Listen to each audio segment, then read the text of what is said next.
Allah.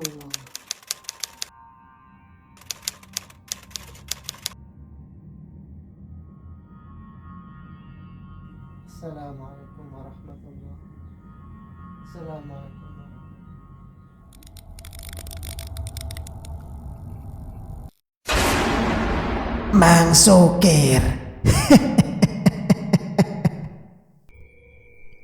A'udzubillahiminasyaitonirrajim. Bismillahirrahmanirrahim. Assalamualaikum warahmatullahi wabarakatuh. Kembali lagi bersama Mang Sukir. Untuk cerita kali ini masih melanjutkan cerita yang sebelumnya, melepas keperawanan di Telaga Bahandang. Cerita ini ditulis oleh Elyasmin Rumi. Bagi teman-teman yang ingin membacanya secara langsung, bisa langsung kunjungi link yang saya sudah sertakan ada di deskripsi.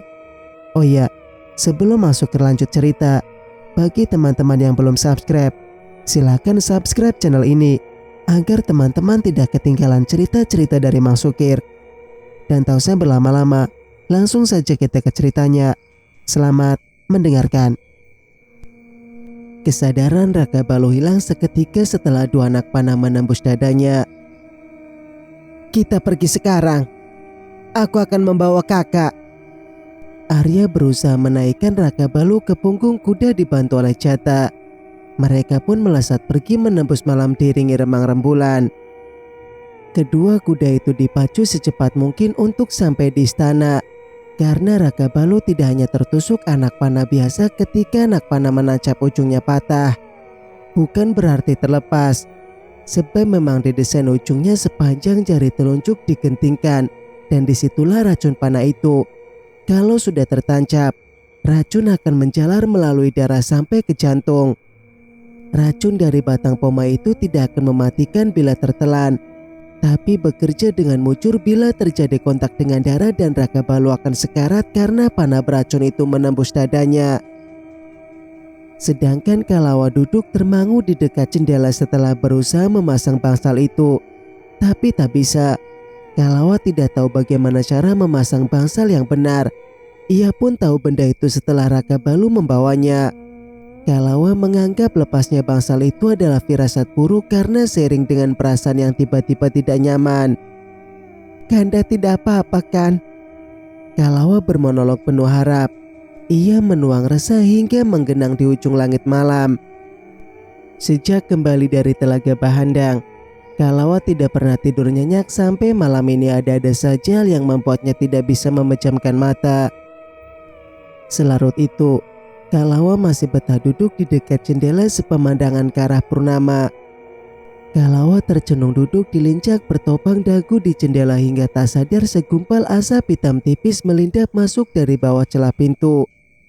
Asap itu bagai merayap di lantai menuju Kalawa dan tanpa disadari mengerubungi kedua kakinya, masuk ke tubuh melalui selai jari-jari kaki. Sebelumnya, Kalawa merasa baik-baik saja. Tapi mendadak dadanya terasa sesak. Kepala berdenyut hebat. Kenapa ini? Pandangan Kalawa perlahan mengabur, lalu berusaha bangun. Tapi limbung nyaris tercerembab. Dada dan kepala yang sama sakitnya membuat Kalawa tidak mampu berjalan menuju ranjang yang berjarak 2 depa. Napas mulai tersengal. Kalawa tak kuasa lagi hingga ambruk di samping lincak. Tidak seorang pun mengetahui sampai Cindai sendiri yang memergoki Kalawa tergeletak di lantai pagi itu. Nyayu! Pekikan Cindai membuat terkejut para abdi yang berlalu lalang di depan sana. Kepanikan itu selaras dengan kedatangan Arya yang membawa kakaknya dalam keadaan sekarat. Semua panik dan heboh mengetahui Raka Balu terluka parah hingga kabar itu sampai ke telinga Raja Kelayang Tanjung dan istrinya Ruknila. Raka Balu! Ruknila menghambur masuk ke kamar saat melihat ada anaknya dipopong Arya dan Jata. Apalah daya Raja Kelayang Tanjung yang tidak bisa bangun melihat langsung keadaan anaknya. Apa yang terjadi? Kami diserang dan kakak terkena panah ketika melindungiku, jawab Arya begitu lirih. Ada sesal dalam hatinya karena sempat membenci kakak tirinya itu. Kebetulan Labi tidak berada di istana setelah Isin pamit pergi ke selatan menemui sesepuh. Jadi, Pomo yang lain dipanggil untuk segera menolong Raka Balu yang sudah sekarat. Dengan tergesa, Pomo itu datang dan memeriksa keadaan Raka Balu tanpa membuang waktu. Denyut nadi samar, tapi masih terasa degupnya. Racun itu memang menjalar ke seluruh tubuh melalui aliran darah. Tapi Raka Balu bukan orang yang mudah tumbang. Walau sewaktu kecil sampai remaja pernah mengalami sakit keras. Lalu, lelaki tua datang mendekati Ruknila yang berdiri gelisah menunggui anaknya. Tenanglah, Ruknila. Cucuku dilindungi roh leluhur, ujar lelaki tua yang tak lain adalah kakek buyut Raka Balu. Tangis Ruknila terhenti. Ia memandang lega ke arah lelaki tua itu. Terlalu panik sampai Ruknila lupa bila anaknya itu memang punya pelindung yang lain. Pomo, cabut saja ujung anak panah itu dan obati dengan semestinya, Hayang, nama lelaki tua itu. Kemudian pergi setelah berujar demikian. Mendapati ucapan seperti itu, Pomo muda pun segera melaksanakan perintah dengan mencabut hati-hati bagian tajam ujung anak panah. Selepas Hayang pergi, Cindai pula yang menghampiri Ruknila dalam keadaan panik. Ada apa?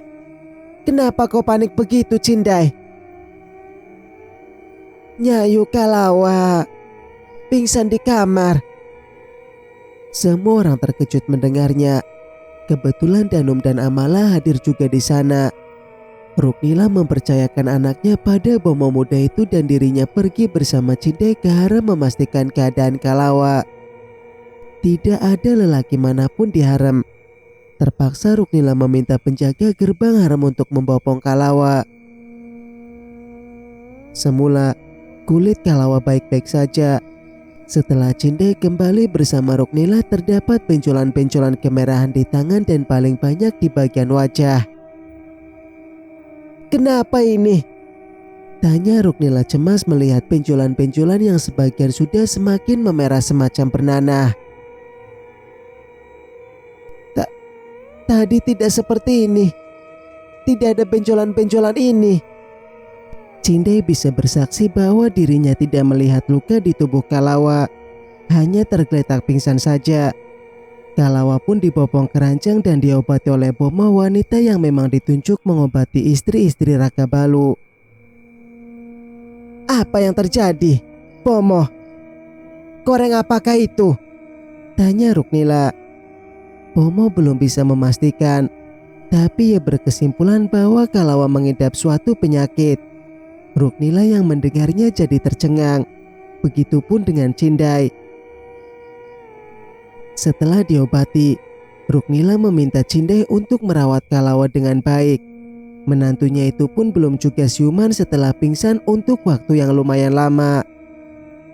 Ruknila kembali ke kamar Raka Balu dan di sana masih ada Danum. Amala dan Jata duduk menunggu Raka Balu yang juga belum sadarkan diri. Sementara Arya kembali ke kediamannya dengan perasaan bersalah pada Raka Balu. Batara Arya yang bodoh. Spontan Arya membalikkan badan mendengar hinaan yang dilontarkan ibunya sendiri. Kemboja mendatangi anaknya dengan perasaan jengkel bukan main, sampai ingin memaki lagi dan lagi. Kenapa ibu mengataiku bodoh? Arya yang tadinya biasa saja mendadak berang dikatai seperti itu oleh ibunya. Iya, kau memang anak yang bodoh. Sudah nyaman kau tinggal di kerajaan Swarna Bumi dengan derajat yang tinggi jadi penerus Raja Swarna Bumi. Tapi kau dengan bodohnya berulah di sana dan sekarang Raka Balu terluka hanya untuk melindungimu.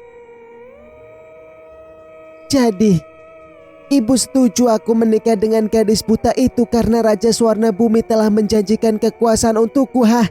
Aku tidak percaya ini. Arya balik melemparkan sarkasan tajam.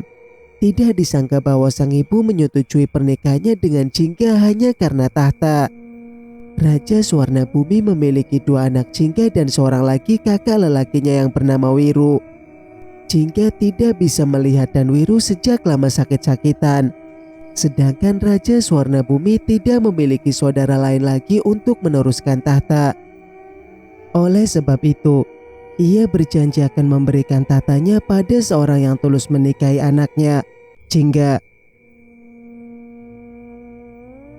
Harusnya kau memimpin kerajaan Suwarna Bumi, bukan kembali lagi ke sini sebagai adik tiri yang selalu tunduk di bawah perintah Raka Balu. Sungguh, Arya tidak menyangka ibunya memiliki sifat tamak. Kemboja mendengus marah, lalu pergi meninggalkan anaknya itu. Ia menuju kediaman Raka Balu untuk berkunjung.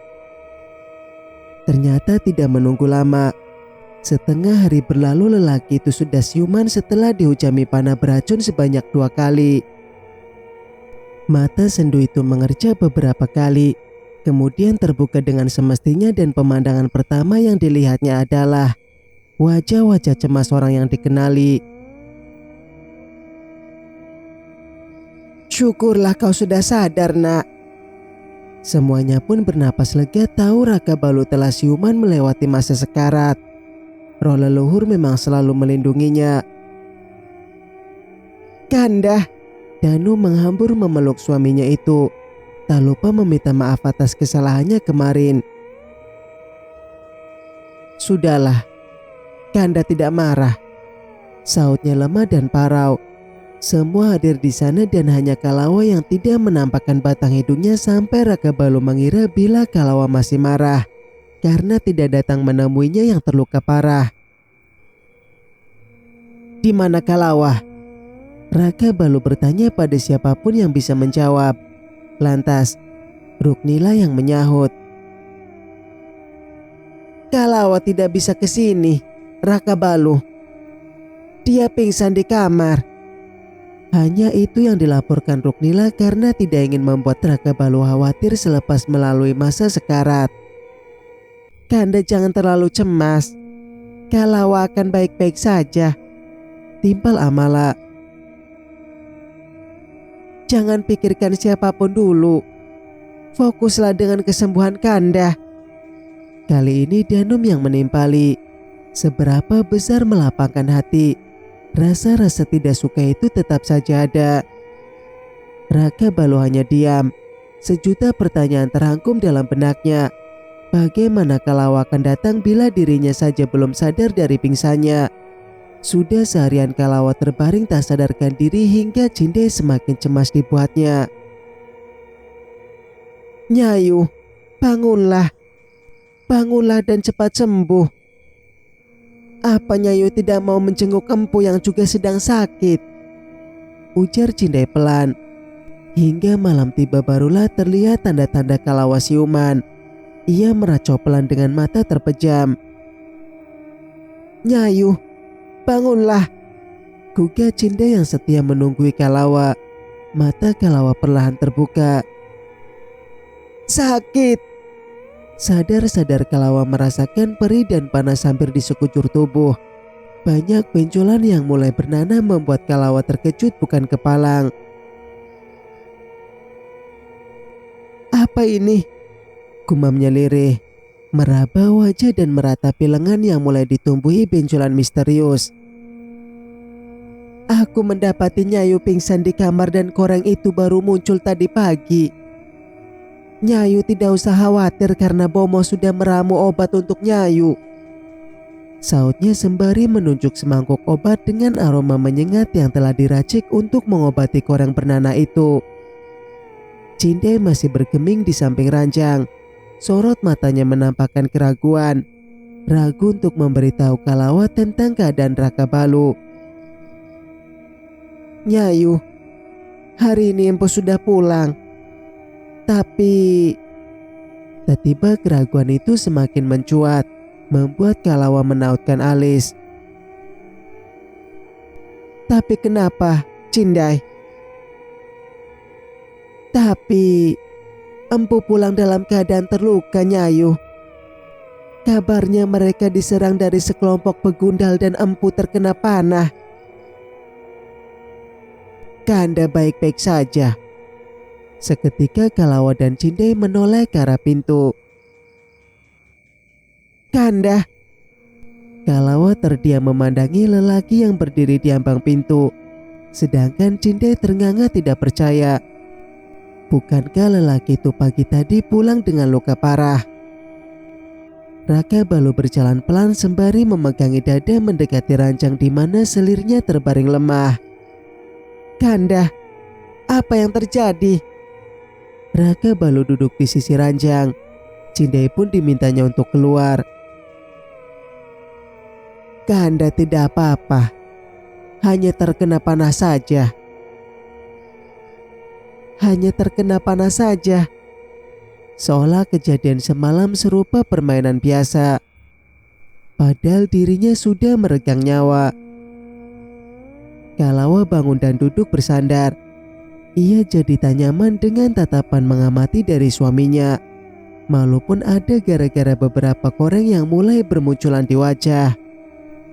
Tanpa bicara, Raka Balu menyibak baju Kalawa hingga tampak perut mulusnya. Di mana bangsalmu, Dinda? Kalawa mendongak tatkala pertanyaan itu mengingatkannya pada jalinan tali 7 simpul. Ada Kanda. Bangsal itu lepas sendiri dan Dinda tidak bisa memasangnya. Di mana bangsalnya? Kalawa merogoh bawah bantal mengambil bangsal itu. Cepat Raka Balu meraihnya, lalu dililitkan kembali di perut Kalawa. Bangsal ini Kanda buat untuk menjaga Dinda selama Kanda pergi. Dan memasangnya memang tidak boleh sembarangan. Salah-salah bisa tidak berfungsi. Untuk sesaat Kalawa diam memandangi suaminya memasang bangsal itu dengan telaten. Kenapa Kanda membuatkan ini untuk istri-istri Kanda? Bukankah selama berada di sini tidak ada siapapun yang bisa melukai kami? Memang tidak seorang pun berani menyentuh wanita milik Raka Balu. Siapapun itu sudah pasti berhadapan dengannya. Kanda hanya membuatkan untuk Dinda. Raka Balu menyaut tanpa sadar membuat Kalawa kembali bertanya. Hanya untuk Dinda saja. Kenapa? Bukankah Nyayu Danum yang lebih pantas Kanda buatkan ini? Apalagi sedang mengandung.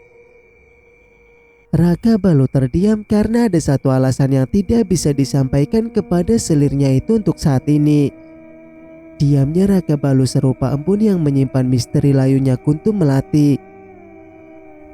Ingat, lepas bangsal ini hanya ketika pergi ke tandas. Dan saat kita berhubungan badan. Bila Dinda tidak bisa memasangnya, peganglah bangsal ini dan tunggu sampai Kanda datang. Kalawa mengangguk saja meski ada tanya yang belum tersampaikan. Kenapa harus dirinya? Apakah suaminya itu hanya takut dirinya seorang yang terluka, sedangkan yang lain tidak? Bagaimana dengan Danum yang seantero kerajaan tahu bila wanita itu istri kesayangan Raka Balu? Harusnya Danum yang lebih diutamakan sebagai permaisuri, bukan Kalawa yang hanya selir dari seorang anak tabib. Kanda kembalilah dan istirahat. Kanda pun terluka. Raka Balu memang akan kembali setelah memastikan keadaan Kalawa yang rupanya lebih dari pingsan. Di luar kamar, Jata menunggu bersama dengan seorang pomo wanita yang memeriksa keadaan Kalawa. Ada apa? Tanya Raka Balu. Pelan sekali Jata menyahut. Empu, ada yang ingin disampaikan oleh Pomo. Pandangan Raka Balu berpindah ke arah wanita parubaya yang berdiri tertunduk. Kau ingin mengatakan bahwa selirku bukan sakit biasa? Aku sudah tahu. Jata mendongak heran. Dari mana tuannya itu tahu? Sedangkan Pomo belum mengatakan apapun. Lantas, Raka Balu pergi begitu saja meninggalkan harem. Empu, apakah sakit Nyayu Kalawa memang bukan sakit biasa? Jata yang mengekor memberanikan diri untuk bertanya. Raka Balu berhenti melangkah bukan karena pertanyaan Jata, tapi nyeri di dada yang datang dan pergi. Ia menarik napas pelan meredam rasa sakit. Iya, selirku memang bukan sakit biasa. Dia diteluh. Sakit itu sama dengan sakit yang diderita sepupuku dulu, sahut Raka Balu. Siapa yang berbuat seperti itu, Empu? Setauku, Nyayu Kalau adalah perempuan baik yang banyak temannya. Tidak mungkin punya musuh dan aku pun tidak menyangka jika Empu sudah tahu guna-guna itu. Jika aku tahu siapa dalangnya, maka sudah aku tebas batang lehernya. Sudah lama aku tahu ada seseorang yang berniat jahat. Bahkan sehari setelah menikah denganku ada yang lancang menggunakan karuhei kepadanya yang disalurkan melalui kicauan burung punai. Itulah sebabnya aku membuatkan bangsal untuk Kalawa demi melindunginya selama aku pergi. Tapi bangsal itu entah bagaimana bisa terlepas. Kini Jata tak heran. Tuanya itu memang selalu cerdas dan cepat mencari titik vital dalam sebuah masalah. Raka Balu tak tahan lagi dengan sakit yang mulai menggila. Kembali ke kamarnya secepat mungkin karena memang tidak dianjurkan banyak bergerak. Tak ayal, luka pun kembali berdarah hingga membasahi kain penutup. Empu. Jata panik melihat darah itu dan sudah berancang ingin memanggil Pomoh. Tapi Raka Balu menahannya. Tidak usah, Jata. Aku hanya perlu istirahat. Sejurus kemudian, Danum datang setelah menidurkan Senja dan Jata pamit undur diri. Kenapa Dinda kemari? Harusnya Dinda tidur sekarang, ujar Raka Balu. Danum tak menghiraukan pertanyaan itu, justru khawatir melihat darah yang tanpa di kain. Inilah yang membuat Dinda kemari. Lihatlah, luka ini berdarah lagi karena Kanda tidak bisa diam. Raka Balu tersenyum atas kecemasan permaisurinya. Diajaknya Danum duduk berdampingan. Karena ayah banyak urusan sampai ibu merajuk seperti ini. Maafkan ayah, bisik Raka Balu sembari mengusap lembut perut istrinya. Danum tersenyum maklum, lalu menautkan lengan menyandarkan kepala di pundak sang suami. Dinda boleh bermalam di sini. Dinda ingin menemani Kanda. Tanpa meminta izin pun Danum bebas berada di kamar itu selama yang dia mau. Raka Balu mana mungkin membiarkan istri kesayangannya merajuk hanya karena tidak diperbolehkan tidur di sana. Malam pun berlalu bersama kerinduan yang tersekap dalam pelukan. Setelah sekian minggu Danum tidak merasakan bantal lengan kekar suaminya. Ini semua karena Raka Balu terlalu sibuk mengurusi masalah di dalam dan luar istana. Ditambah pula sempat menghabiskan waktu beberapa hari berdua dengan Kalawa. Mengingat itu, Danum jadi semakin benci saja. Hatinya semakin sakit. Entah kenapa sampai cemburu separah itu pada Kalawa. Padahal dengan Amala terasa biasa saja walaupun berhari-hari suaminya menghabiskan waktu dengan Amala. Seperti pagi ini, Amala datang membawakan sarapan yang ia buat sendiri. Makan bersama dalam satu meja dengan akur. Amala, kau yang membuat ini sendiri atau pelayan yang membuatnya dan kau hanya menunggu? Kontan Amala terdiam.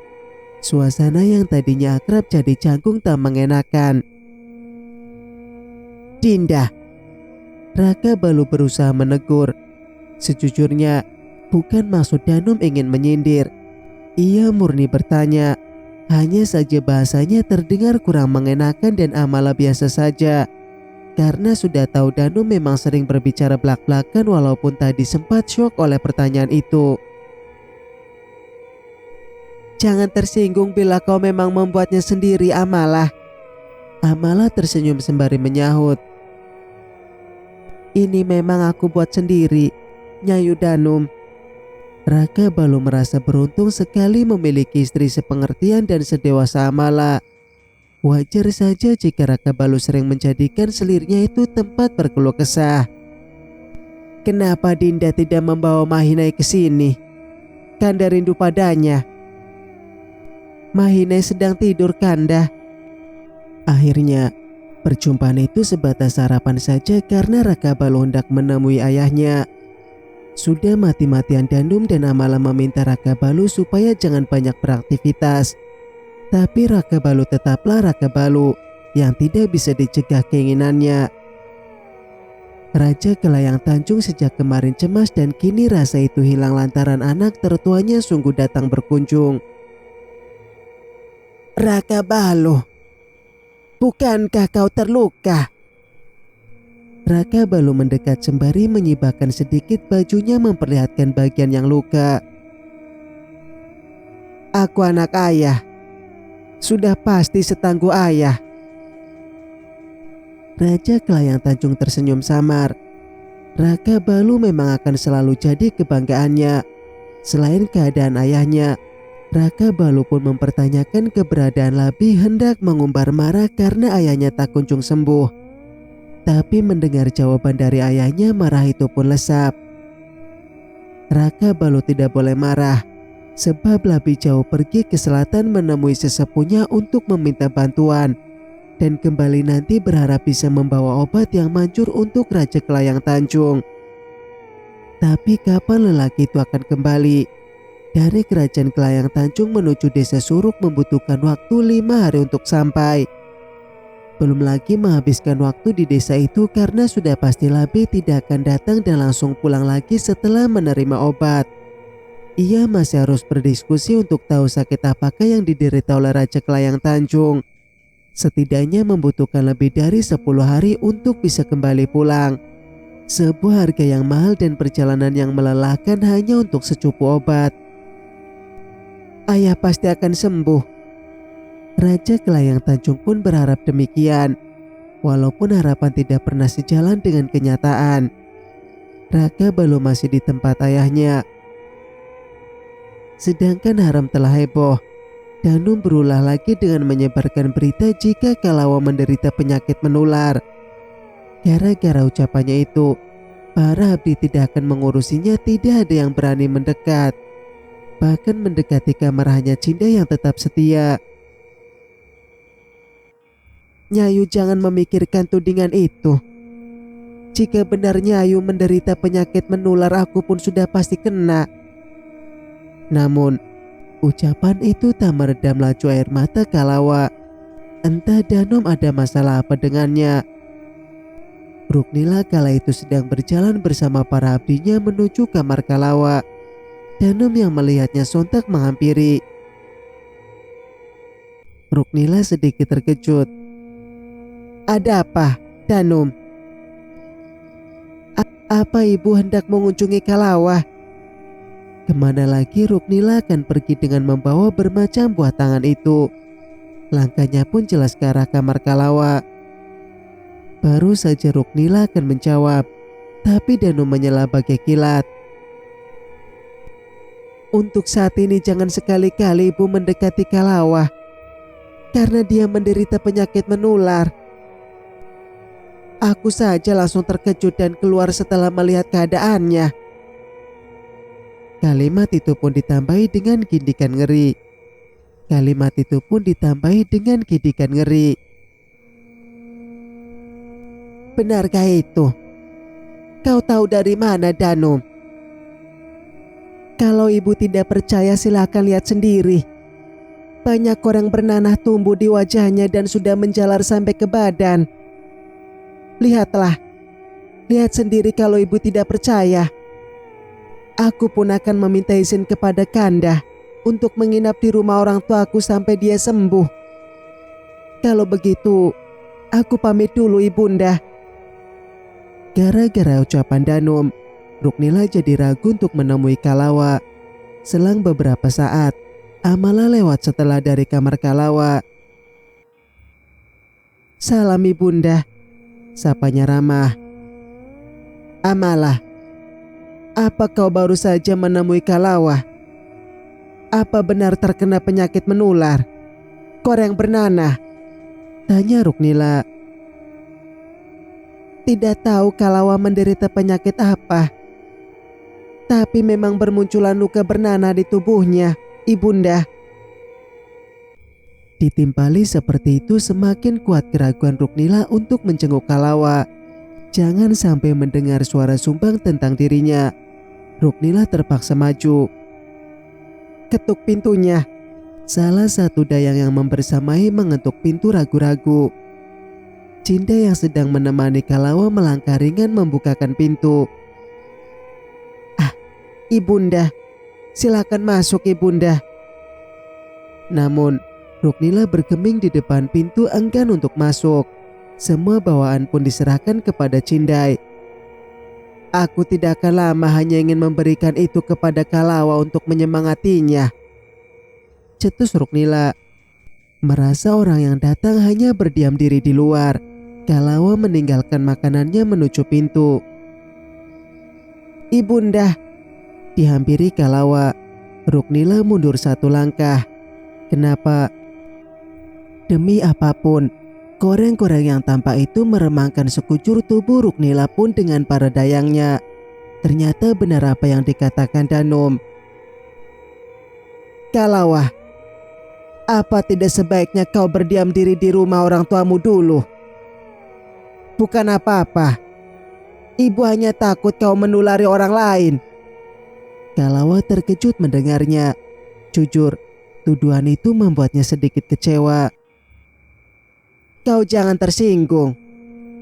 Ini demi kebaikan kita semua, bukan? Ibu berdoa supaya kau cepat sembuh, Kalawah. Tajamnya kalimat menikam sepenggal bait. Ruknila pergi setelah memberikan perintah secara tidak langsung agar Kalawah menjauh dari halayak. Cindai, kemasi beberapa helai pakaianku. Aku akan pulang hari ini. Tapi Nyayu, Kalawah mengibaskan tangan, tidak ingin mendengarkan celaan atau bantahan apapun. Ibunda sudah memintanya, Cindai. Tidak seperti yang sebelumnya. Kali ini Cindai akan ikut Kalawah pulang ke rumah orang tua. Memang sepatutnya Kalawah pergi ketika semua orang memandangnya jijik. Pedih ketika tatapan itu selalu mengarah padanya. Siapa yang ingin menderita penyakit misterius itu? Bukan salahnya bila penyakit datang tiba-tiba. Haram sepi. Tidak banyak yang berlalu lalang, apalagi mendekati kamar milik Kalawah. Mereka takut tertular. Kalawah kembali ke pangkuan ibu membuat Danu merasa aman ingin keluar rumah. Dengan begitu, ia tidak perlu menghindar dengan pulang ke rumah orang tua, cukup Kalawah saja yang pergi. Kini, langkahnya riang bersama Sanja menuju kamar Raka Balu. Senyum cerah itu membuat Raka Balu tidak tahan untuk tidak bertanya. Apakah yang membuat istri Kanda ini sangat senang? Sebelah tangan Danu menautkan pada leher kekar suaminya. Tak kalah ceria ia menyahut. Dinda senang sekarang Kalawah pulang ke rumah orang tuanya. Dengan begitu kita tidak akan tertular penyakitnya. Raut Raka Balu berubah drastis. Sautan itu mencabik-cabik hatinya. Siapa yang mengatakan Kalawah menderita penyakit menular? Memang dia menderita penyakit menular, kan? Koreng bernanah itu hampir penuh di tubuhnya. Tanpa rasa bersalah pula Danu menyahut. Kau memang keterlaluan, Dinda. Kau tega menebar fitnah. Saat itu juga Raka Balu meninggalkan kamar. Juga Danum dan Sanja. Kanda hendak kemana? Kenapa Kanda marah? Danu mendengus saat Raka Balu mengabaikannya. Raka Balu meminta jatah untuk menyiapkan kereta kuda karena dirinya memang belum diperbolehkan menunggangi kuda sendirian. Keluar dari gerbang dan melewati pasar hingga sampai di sebuah rumah sederhana yang sangat asri. Terdengar pelan ringkihan kuda di depan rumah membuat ibu Kalawa keluar dengan cepat, mengira bila yang datang adalah suaminya. Tapi sosok yang sudah berdiri di serambi membuatnya sedikit terkejut. Maaf, Ibu. Aku datang untuk menjemput istriku pulang. Wanita baru bayi itu terkesiap, kemudian mempersilahkan menantunya masuk.